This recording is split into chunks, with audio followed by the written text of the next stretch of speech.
Crank your knob all the way to 11, because we are coming to you live, at least 50% of us are, from Con on the Cob in Hudson, Ohio. I am William Big T Thrasher. With me, as always, is Michael Jolly Varhola, and in this empty seat normally reserved for the Prophet Elijah, we are going to have the founder of Con on the Cob, Andy Hopp. He will be here shortly. But until then, this is D-Infinity Live, the online multi-platform, multi-publisher gaming supplement. And tonight we've got a lot of things to talk about. Our main topic is, of course, con games. We thought we're coming to you live from a con. We might as well talk about the gaming scene at conventions. But before we do that, we do have some updates. First, Mike, what is happening this week on our website, d-infinity.net? Well, at d-infinity.net, D-Infinity Online, as usual, we've got a ton of new material. And what's really amazing is that I look at the homepage of D-Infinity Online, and there's nothing on the homepage that's older than 3 days old. So we are just having multiple pieces of game content go up on that site every single day.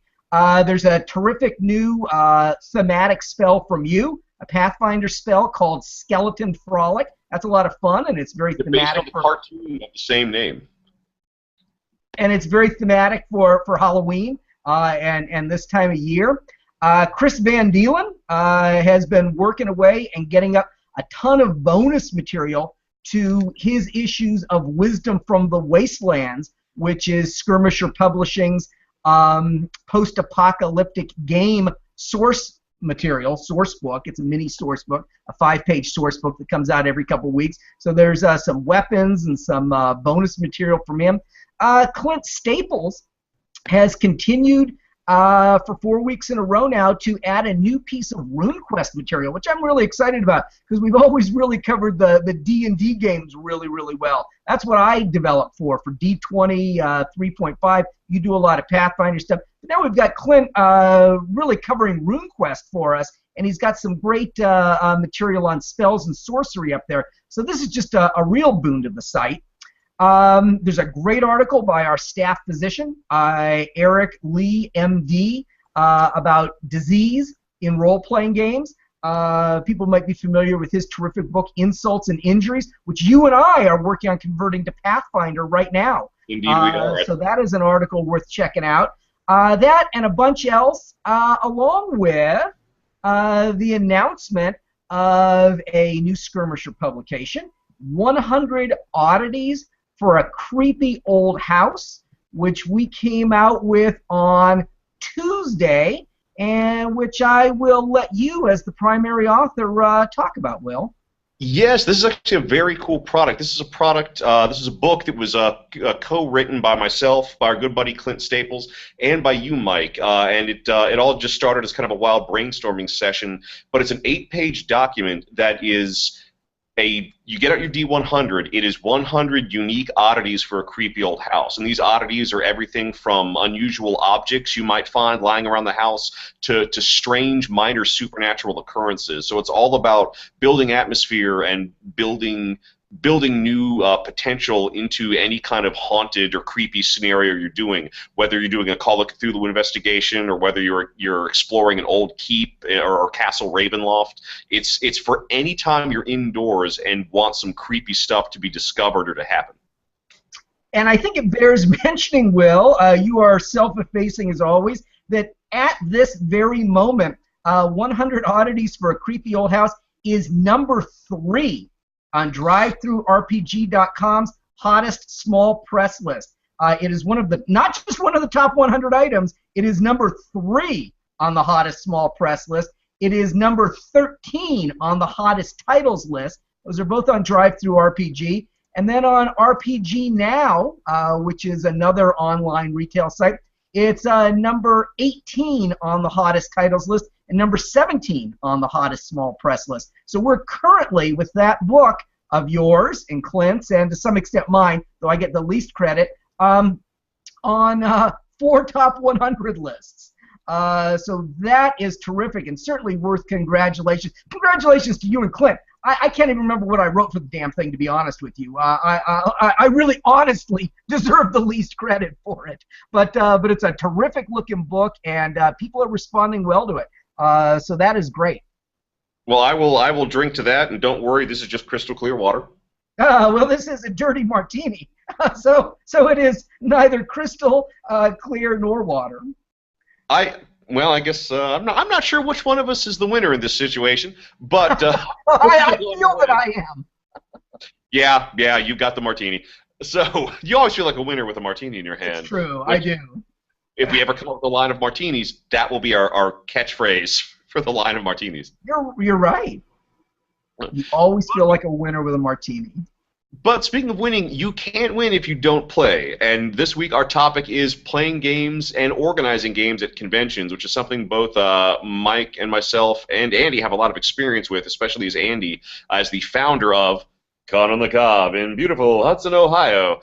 And I figured we'd get things rolling just with giving a little bit of our experiences running with running games at conventions. I have been running games at gaming conventions since 2007, I believe, and when I first started going to Origins, and it's one of those things I just unexpectedly found out that I love doing. So, in 2007, I ran one game, and for one night convention, I will typically be running anything from 8 to 13 games. Yeah. And that's not even counting games that I might organize for other people who are coming to the convention with me that I'll help them get on the schedule and help them coordinate. And I don't know, I get a big kick out of it. Before I give my experience, are we doing a giveaway tonight? We usually like to give away something for anyone who's actually listening live to the show. What do we want to give away for this show? Well, aside from our good cheer, what about could we give away or repost? Speaking of conventions, maybe give away the Comic Palooza special edition of D Infinity Volume 4. D Infinity Volume 4, sure, we can do that.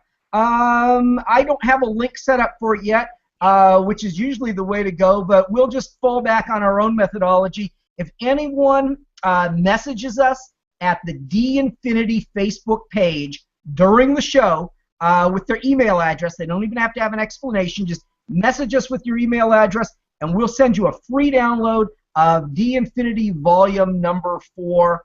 And actually, Comic Palooza Special Edition just means the crap we could get into the magazine by the time Comic Palooza happened. We'll send them the non-special edition, which has even more stuff in it. So we will send people D Infinity Volume number 4 if they message us at the D Infinity Facebook page during the show. I'll get that out this evening to people. Excellent. And so, Mike, what is your general experience and history with running games at conventions? Well, the first time I ever ran a game at a convention, it ends in a 7, just like yours did. I think you said 2007 was the first time you ran a game at a con. 1987 is the first time I ran a game at a con. I ran a D&D game. I think that was first edition D&D back in those days. Yeah, it definitely was. And I ran one at StarCon in Denver in 1987. So that was a great game. There have been plenty of movies that have come out over the last couple of years about Romans going north of Hadrian's Wall and battling Picts and Scottish barbarians, and that's what the theme of this adventure was back in 1987.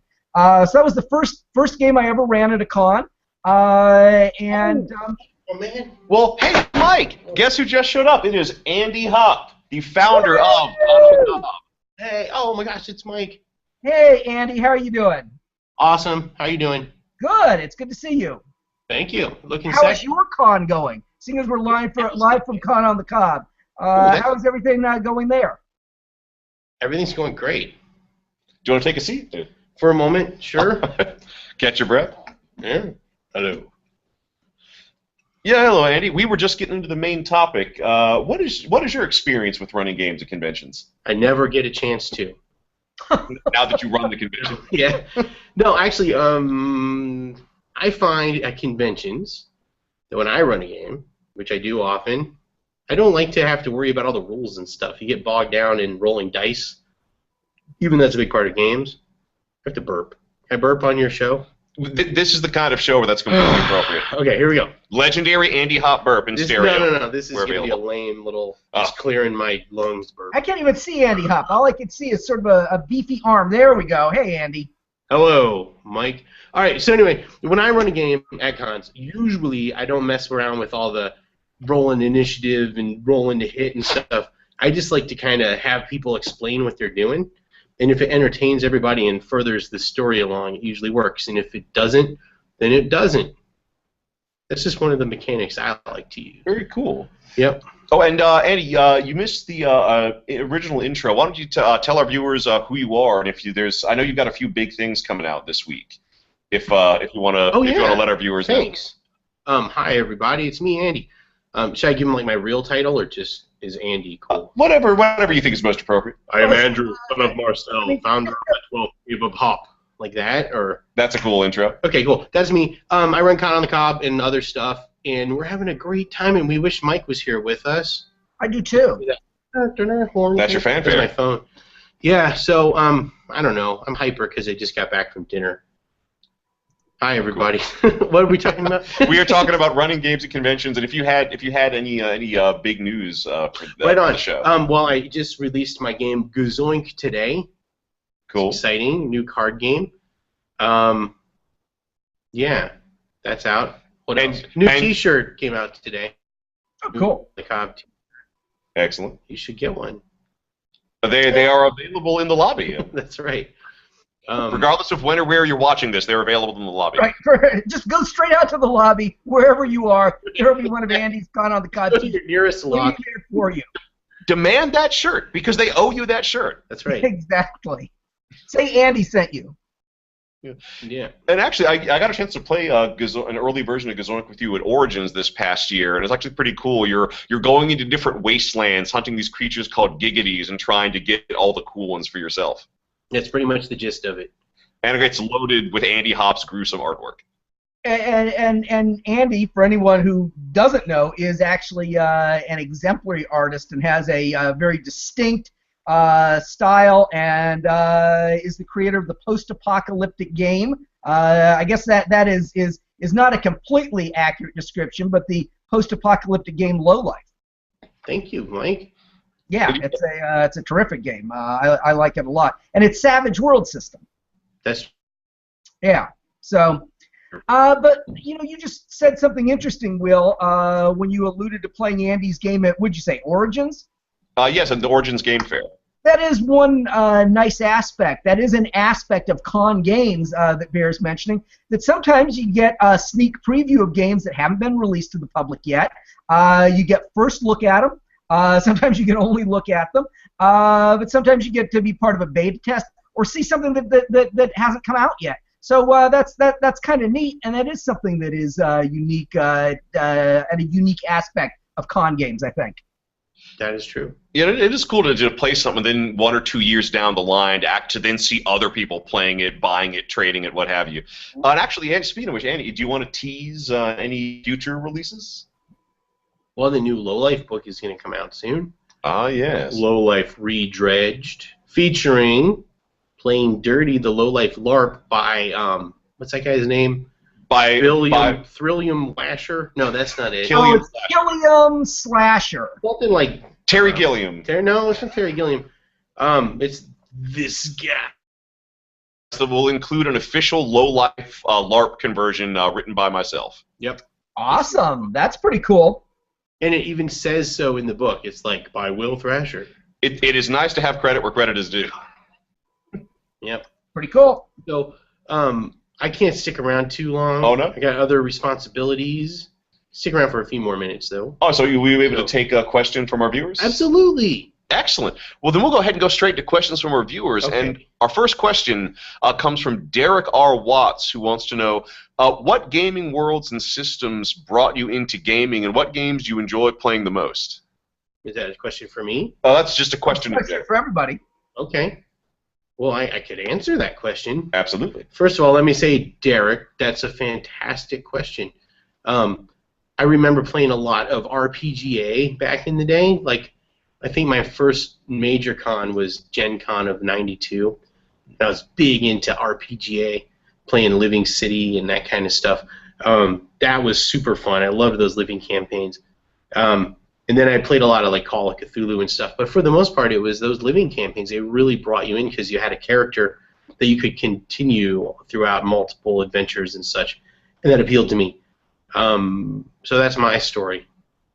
I guess my own case, it's strangely enough, like the first game that I ever actually played was Teenagers from Outer Space, and the main reason is, as I've said on the show before, I like science fiction more than I like fantasy, so I never really got into I had never really gotten into tabletop role-playing game up to that point, because all I saw was fantasy stuff everywhere, and very often the same kind of fantasy stuff reproduced everywhere. But then when I came across a small, simple, quirky science fiction / anime RPG, that's what really got me into it. And then the following year, I got completely hooked. Alternity came out, and I used it to, within a year, I used Alternity to build my own campaign setting, and that was the first full campaign I ever ran. Wow. I guess it was role-playing games that, well, no, I don't guess. I know it's role-playing games that have brought me to conventions. I play a lot of war games, but, you know, people make fun of role-playing gamers. You know, they pretend like they're weird and socially dysfunctional. Well, you know what? They're not that weird and socially dysfunctional when you compare them to tabletop Napoleonic war gamers or even some of the tabletop World War II war gamers. So I don't know that I ever would have made it to conventions and to gaming conventions if I would have just stuck with war games. I don't think I would have really been drawn to that environment. I don't go to just war game conventions. So I think it's really the dynamic of the role-playing game that made me want to go to conventions and made me want to run games at conventions for the people that were there, to be part of you know, the entertainment that people are going for. Cool. Andy, do you have time for one more? Absolutely. Oh, excellent. All right, this comes from a friend of the show, Richard Penwarden. What game would you never be involved with at a convention, and what convention game have you always wanted to play but have never had the opportunity? Wow. I don't necessarily have a specific game that fits either of those. There's a certain type of game. At a convention, you're kind of stuck in that 4-hour game slot. So if you've got a game master that's not very entertaining, or you've got annoying people at your table, you know, you don't want to be rude and just say you're not having a good time and leave. So then you're just kind of stuck there for 4 hours, which I've had that happen several times. And I mean, everyone, it's always who you're playing with to me. The game system and the story are important, but I don't think they're nearly as important as people you're playing with. So that's my answer to both questions.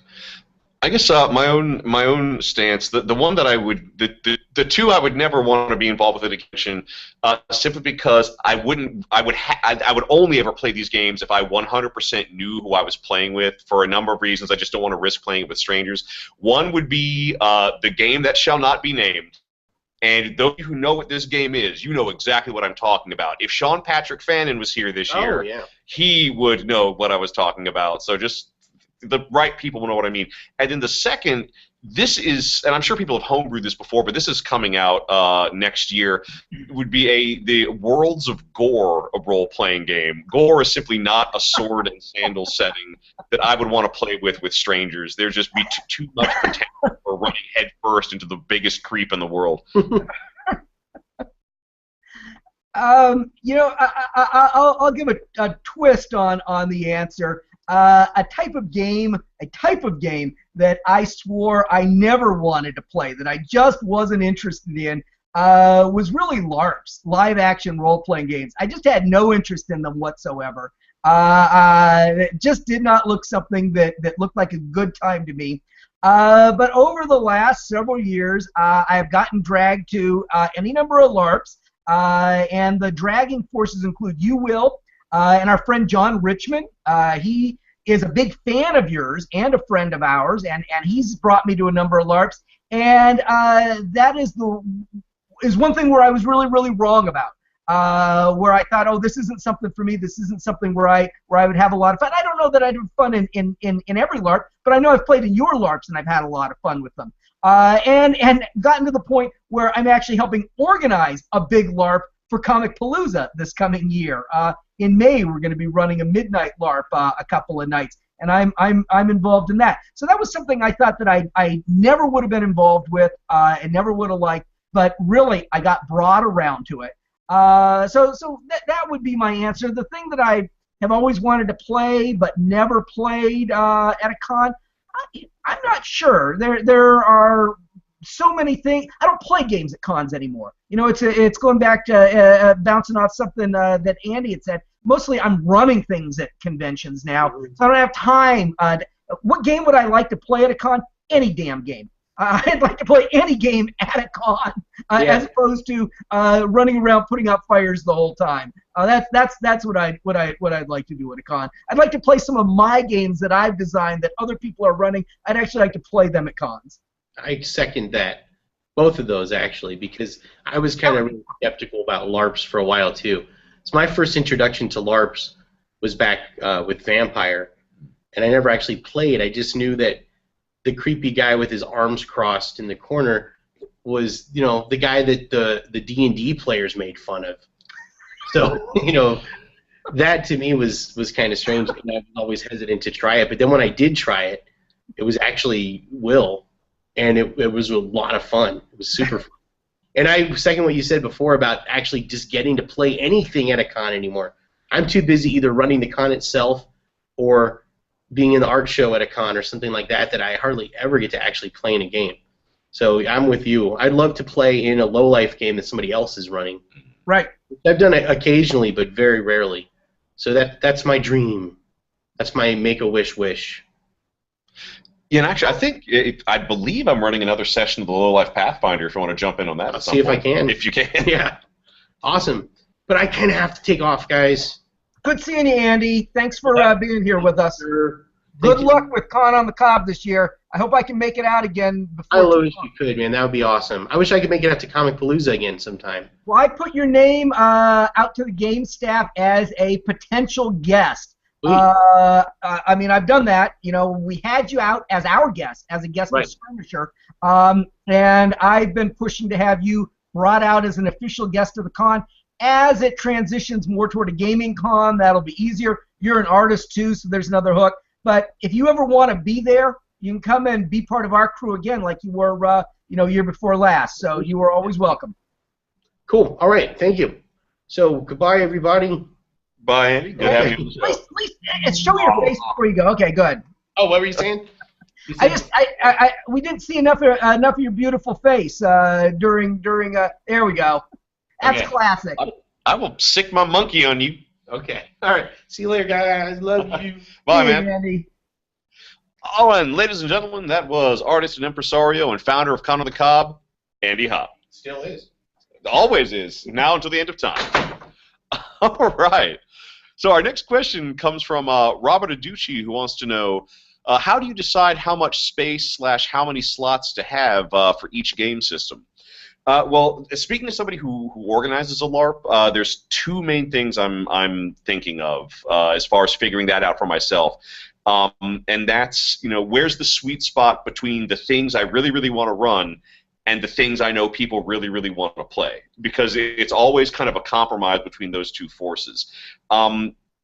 Generally, if it's tabletop, I definitely think 6 players is usually the most I ever want to deal with in tabletop. For a LARP, I always go for 30-player slots. I found that 30 players is a really good maximum, both in terms of complexity of storytelling and conflict within the LARP, but also in terms of what I, as a GM, and my co-GMs will be able to support. Beyond that, in a bigger sense, a number of the bigger conventions, your Origins, Game Fair, your Gen Con, GMs and volunteers and people who organize games can get certain perks based on the number of games they run and how many player slots are in there. So another factor for me at a bigger convention is figuring out, well, what perks do I want to aim for, and then, how much content am I comfortable bringing to the convention to get me to those perks. Right. And this is a real thing, because you don't want to exhaust yourself. The last thing I want to do is by Friday be completely burned out from running 12 hours of games a day just to get some super perk, and then from that point on, no one in my games has a good experience. That is the last thing I want to do. You know, I think you have experience with big cons that shall go unnamed. A big con in particular that I won't name that routinely reneges on the perks they offer you anyway, right? I mean, as a general rule, they give you half of what they contractually agree to give you anyway. So you'd really be screwing yourself if you stuck your neck out too far, because they're not going to give you what they tell you they're going to give you in any event. Yeah, and that actually is another thing to consider is, you know, what's your relationship with the convention? You know, are they really good at talking with you? Do they give you feedback? You know, when they hear people talk about your games, do they let you know what they think? Do they appreciate you being there? That's a big factor. Like that's like a But is that a factor? They fuck you every year and you come back every year. So is it really a factor? I'm just asking. I mean, it's a factor for me because I don't go to that convention anymore because I realize that it's run by weasels. It doesn't seem to be a factor for you. They fuck you every year and you go back every year. So I'm just asking. Two things keep me going back to that convention. Well, three things. One, personal business purposes as a freelancer. Two, the players. Our regular players from that convention. Okay. It wouldn't be the same if we weren't there to run games for them. You have a good relationship with a bunch of players there, don't you? Yeah, and then they have finally started to improve. So it's actually gotten about, I will say, 15%. The past 3 years, it's gotten about 15% better every year. Yeah, okay. Well, that's something. As far as scale of games go. If I'm running a role-playing game, 5 players is what I like for a number of reasons. But that's what I like. I like 5. You know, I used to run like 6 or 8. I don't even like that anymore. 5 is really what I'm looking for. But it depends on the game. That's for a role-playing game. Skirmisher runs a sprawling game. How big was Little Orc Wars at Comic Palooza this last year, Will? Was it 1,200 square feet? Yeah, it was a ridiculous amount of square feet. It took up half that huge meeting hall. It took up half of a ballroom. So Little Orc Wars is a game that for anyone who doesn't know, it's based on an H.G. Wells game called Little Wars. It's our own fantasy spin on H.G. Wells' Little Wars. It's called Little Orc Wars, and it uses live catapult fire to resolve combat. And we'll get up to 12 people playing that at one time. If somebody wants to join the game, we'll give them a catapult and 30 troops, and they can play as long as they want. They can play 1 turn. They can play a couple of hours. We had some kids show up and play 7 hours a few years back at Comic Palooza. So for that, we get a lot of energy. If we've got 12 people, 6 on each side, playing across a 30-foot wide area, maneuvering their forces and firing catapults at each other, that's terrific. So, you know, it really depends on the game, but that's a good game for a convention because it's very accessible, because you don't have to explain it. People come up, they see people shooting catapults and moving troops. It's completely intuitive what's going on. So as far as what games to run, I'd say one that's accessible to a broad audience. That's Little Orc Wars. And I would say and for a game like that, run the numbers as big as they can, just like with your LARPs. Which is very cool. And then as far as from a convention organizer's perspective, it's a combination of how much space are you going to have dedicated to gaming, and also, you know, how many GMs do you know you can get, whether they're friends of yours running games, whether it's people you've attracted with perks, whether it's fan groups. You know, there's nothing sadder than seeing a gaming room, whether it's an open gaming room or a scheduled gaming room, and there's only like 1 or 2 tables with anything going on. That's actually been one of the cool things with Comic Palooza. The con officially kicked off at 3 o'clock, and after 3 o'clock, every time I've been in the gaming room, whether I'm running or whether I'm playing or whether I'm just passing by, half the tables have had something playing. It's not just people lounging around shooting the breeze. Half the tables, people are playing a game and getting really excited about it. Yeah, and at the Skirmisher Game Pavilion, it stayed busy. I mean, it goes back and forth. You'll have your quiet points. But for the most part, we had Little Orc Wars, and then at least 2 or 3, and sometimes as many as 4 table games going all at one time. And with Little Orc Wars, we had to have 2 or 3 referees running the game. So, Oh, yeah. I mean, we had 6 or 8 staff members running games all at one time in the Skirmisher Game Pavilion. So it depends on the convention too. It depends on the kind of energy you get and what the expectations are of the people who are coming to the convention, whether they're looking for games. All right, our next question comes, friend of the show, Heath, who actually is unfortunately not watching live. He is at work, but I'm sure he is watching the rerun right now, regardless of when or where you are in space and time. And Heath wants to know, what is a good average number of conventions to go to each year? This is really kind of tricky. I guess for me, it's what your enthusiasm and what your resources can support. I know, I would be perfectly happy just doing 2 major conventions a year and then maybe up to 3 smaller local conventions. But every year I end up going to more and more conventions, whether I'm running stuff, whether I'm a guest, or whether I just want to come down and have fun. So now I think I do 4 major conventions: Origins, Gen Con, Comic Palooza, and actually the sizes it's gotten to, I'll go ahead and say Con of the Cobb is a major convention for me. And then, oh God, I think this year I'm going to be hitting up 7 minor local conventions around the Kentucky, Ohio area. So that's. I'm saying this both as a game designer, a professional, and an enthusiast. When I go to a convention, I'm not just there for gaming. I'm also for a lot of socializing, but also to build professional contacts, to meet face-to-face with the people that I work with professionally. So, I have to have enthusiasm both as a fan, but also as a professional. And I will admit, it can wear you thin, but, this is a creative industry, and just that spark. How about you, Mike? I used to do a lot more conventions than I do now, but a lot of that is that Comic Palooza has become such a big part of what Skirmisher does. I mean, for me, it's a week-long event where I actually go in 3 or 4 days before the convention starts because there's so much prep work and so much setup for it. And then, of course, at Comic Palooza, Skirmisher's got a staff of 35 or 40 people. We host the Saturday night party. This past year, we ran 52 gaming events, including, like 8 LARPs from you. So that is a once-a-year kind of thing. Little Work Wars, we've got 100 models spread out on the floor. We've got 1,000 miniatures and 100 models spread out on the floor. So it is such a logistical thing that, it's the only one I'm really up for doing from that point of view, for actually running content, and I forget what the B is. But the point is that's the only one that we can really run on that scale. Then I'll go to smaller ones for other reasons. So there's one called OwlCon that I go to at Rice University in Houston every February.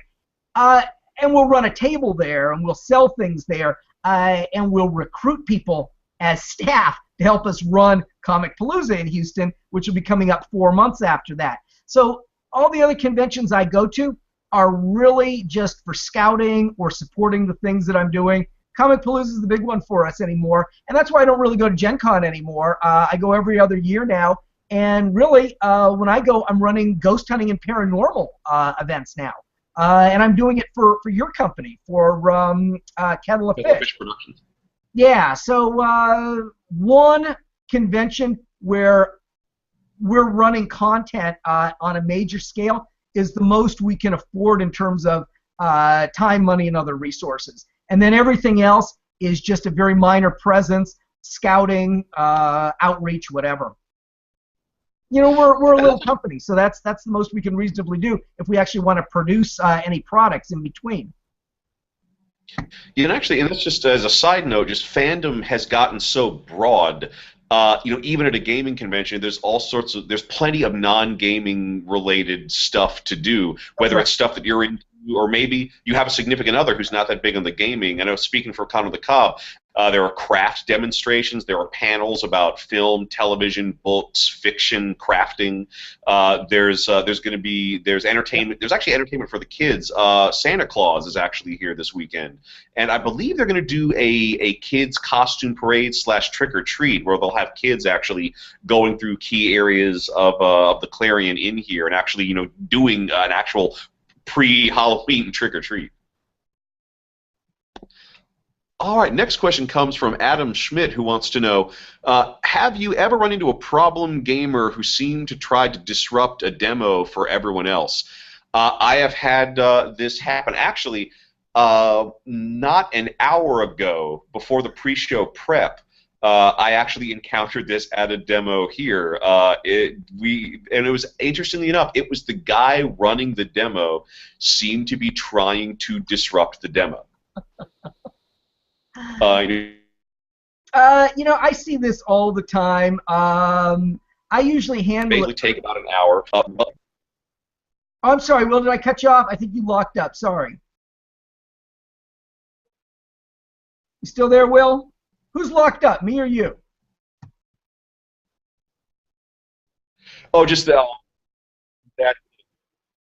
No, you're coming in fine. I think we just had a little connection disruption. But the short of it is, everything seemed to be a weird stalling tactic to add more time on this game. Even after I said going in, well, it does have to end in an hour. I've got to do this podcast.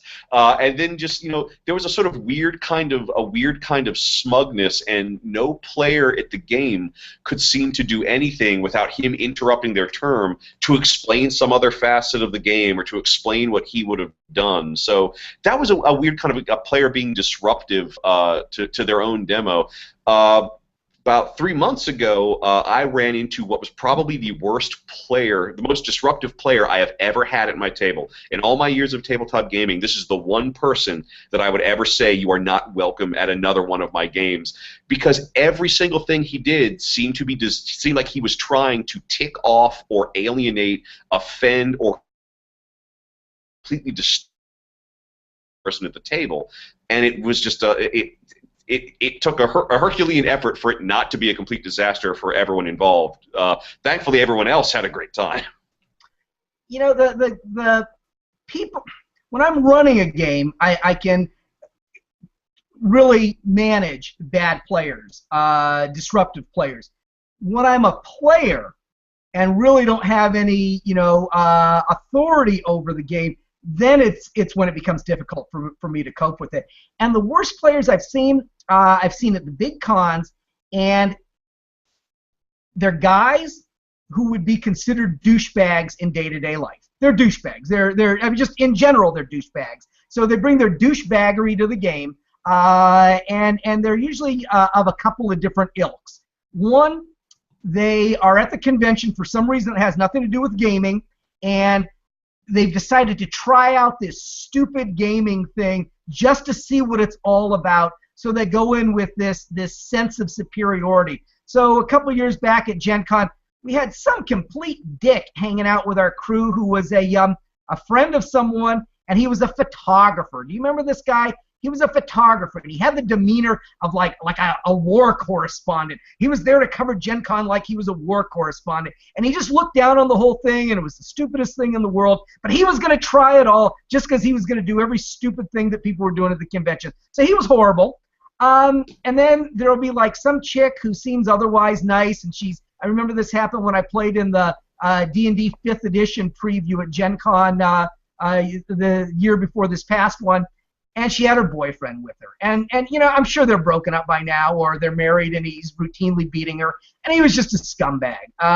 He clearly thought D&D was stupid. He thought gaming was stupid. And he really just made a mockery of the game. So it's the people who aren't gamers and unfortunately decide to participate in a game and have to show that they're better than the game. They're the ones that I find to be the most damaging to convention games. Because they're not the ones that would ever show up at a non-convention game. It's the venue of the convention that sort of gives them their inroad to the games that they're disrupting.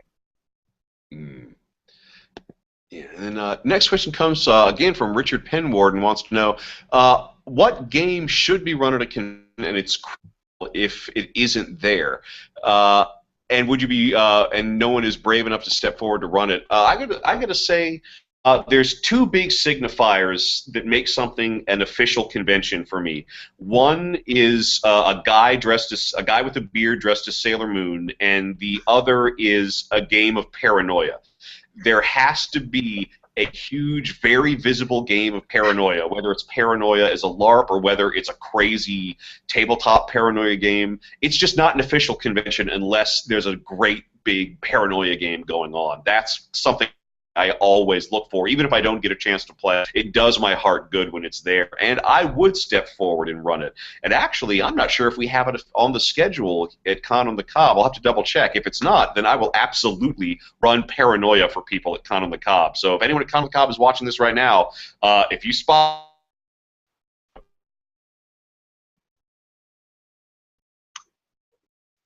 You know, it really depends on the convention. I'd say what makes it an official convention that I'm at and I'm running content at, it's Little Orc Wars, because that's our signature event. So that's what makes it official if I'm somewhere. But if I go to a convention and a game that I publish or have written is being run, then that just makes me feel really, really good. You know, if I'm at the convention, nobody even knows I had anything to do with the creation of this game, and it's being run. I like that, and that doesn't happen that often. What happens with sometimes is Cthulhu Live. I'll go to a convention, someone will be running Cthulhu Live, and I think that's pretty cool to see a game that Skirmisher publishes being run at a game. That's what makes it a big deal for me.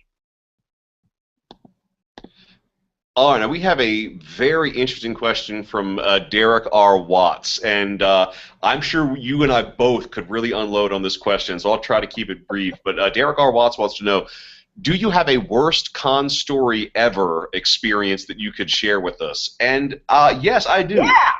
I'm going to go ahead and tell the story of that guy who's not allowed to play in my games at conventions anymore. So this was at I had been invited to attend a local anime convention and to run to help give it a tabletop presence. So they they gave me a nice space. So I was running anime themed tabletop games. So one of the games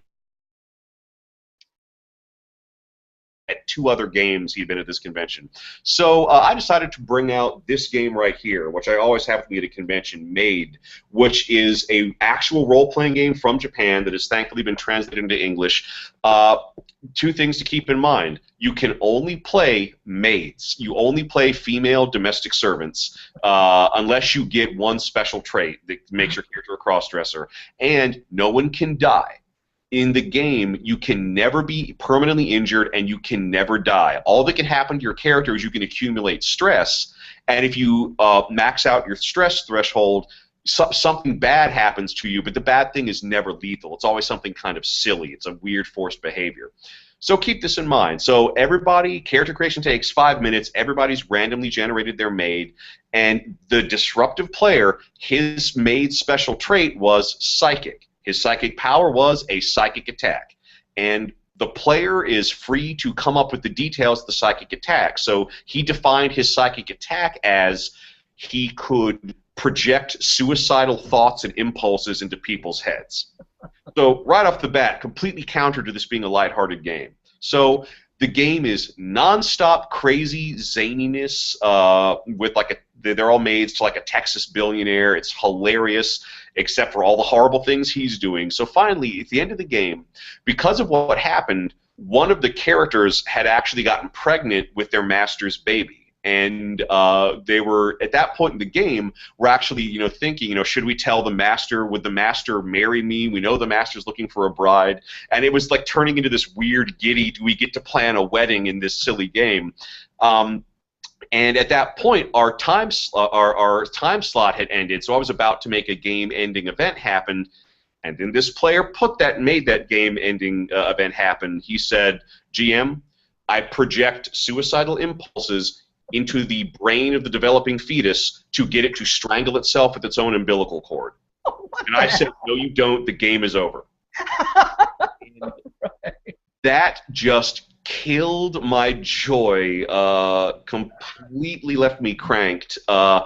I'm happy to say everyone else at the end of the game was smiling, and I could see in the look of their eyes they were thankful that I had ended it there and not even let him roll the dice, because he had the dice in his hand and he was ready to roll for this thing that, again, death can't happen in this game. It's in the rules. And it's just, why the hell are you doing that? You're just trying to piss off me and piss off the other people. Do you think you're getting something out of this? The only thing you've gotten is a lifetime ban, so congratulations. That's horrible. Oh, yeah. I could pick any number of horror stories from convention games. I'll pick one and make it brief. It was the year at Gen Con. I think it was 2007. You got to keep in mind, when you're a little company, you put so much work into getting ready for Gen Con. You're spending months getting the scenarios ready. You're spending thousands and thousands of dollars to be at this goddamn convention. I mean, it's just such a big deal. And we got our events listed in the convention book, and they were listed online. And the room numbers that our GMs were told our games were at, and the room numbers that were on players' tickets were different room numbers.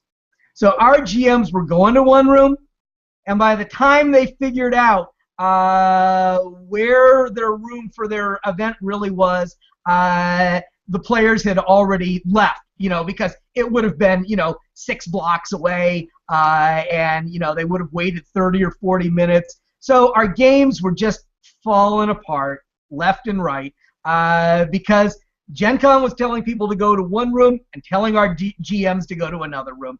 And I went and I talked to the game coordinator for Gen Con, and he looked at me and he shrugged. And that was a real turning point for me. It was a real turning point for me, where I realized, you know what? I keep coming back here. I keep spending money with these people. I'm just being a tool, I mean, I just realized, wait a minute. This is the game coordinator for what's claiming to be the biggest game convention in the world, and they fuck things up from start to finish, and you talk to them about it, and their responses to. So that's the kind of thing that that was 2007 or so. That's a death knell for Gen Con. That sort of attitude is going to eventually be the end of it. Keep bringing in more video games. Keep shrugging when the role-playing games fall through. I know what's going to come of that, even if they don't. So I'd say that was a real low point for me when it comes to convention games. Having the game coordinator for Gen Con shrug when they just couldn't get the rooms right that people were supposed to go to for games. All right. I think our last question for the evening is going to come from Robert Aducci, and he wants to know, do you think conventions should charge a small door fee, then slot fees, or a large door fee, and then everything is free other than the tournaments?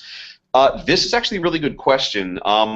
For myself, speaking both as a player and a fan and as an industry professional, it really depends how big your convention is and what it can support, because conventions, they do cost money to run.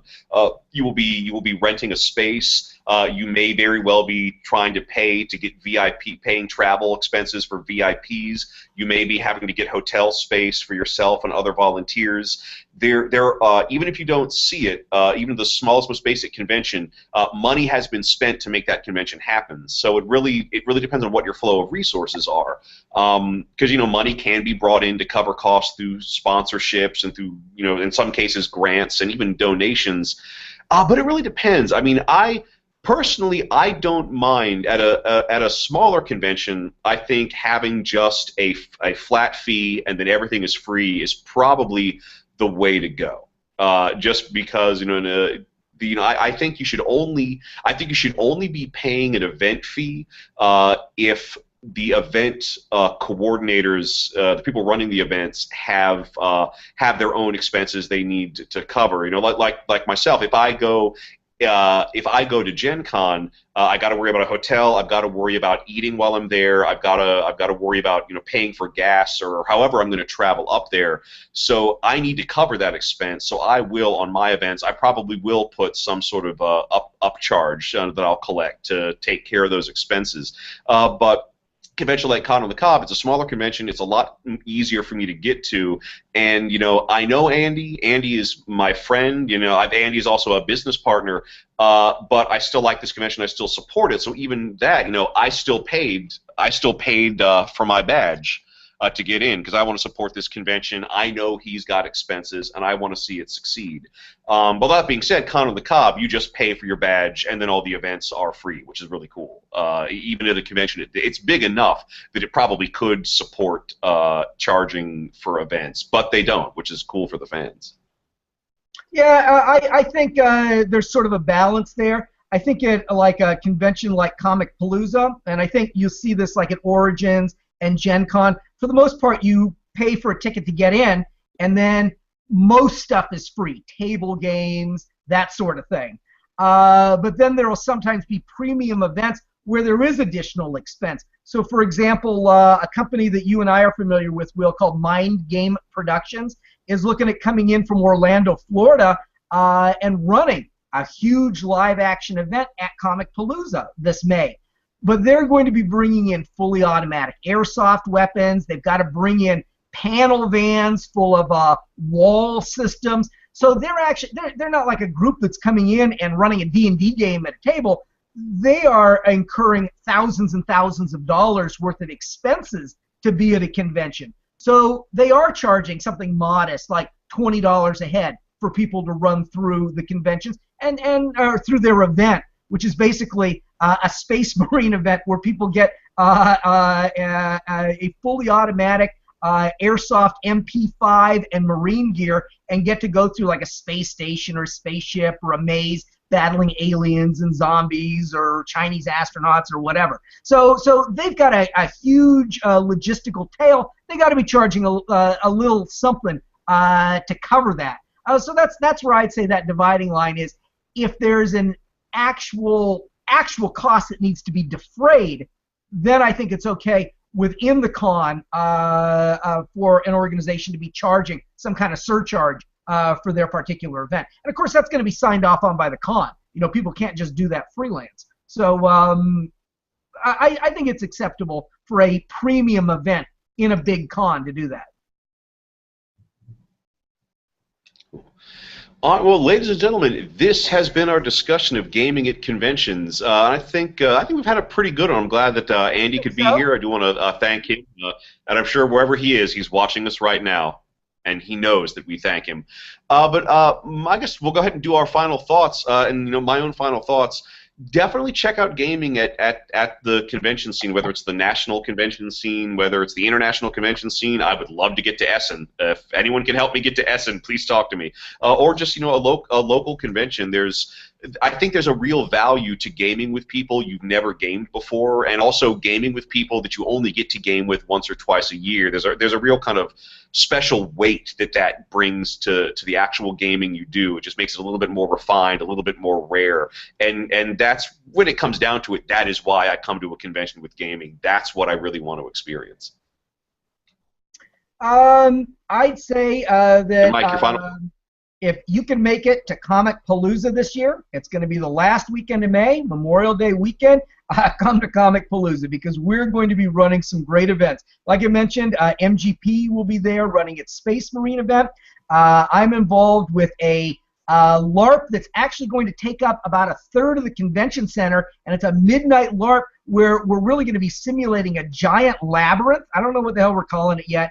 Necropolis or Halls of the Titans or something, but it's going to be good, and it's going to have sort of a classical Greek theme, so that'll be a lot of fun. And then we're going to have lots of table games and our little Orc Wars. So if you can make it to Comic Palooza as an attendee, do that. And if you don't want to pay for your badge and you do want to be part of our crew, let us know, and we will make that happen. Excellent.